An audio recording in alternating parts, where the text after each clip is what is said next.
மலரைத்தானே நான் பறித்தது, கைமுள்ளின் மீது ஏன் விழுந்தது? உறவைத்தானே நான் நினைத்தது, என்னை பிரிவு வந்து ஏன் அழைத்தது?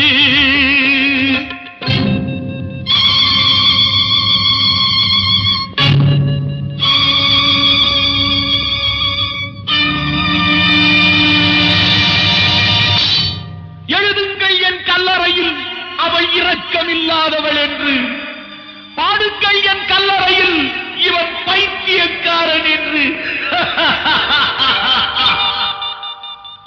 கண்கள் தீட்டும் காதல் என்பது அது கண்ணில் நீரை வரவழைப்பது, பெண்கள் காட்டும் அன்பு என்பது நம்மை பித்தனாக்கி அலைய வைப்பது.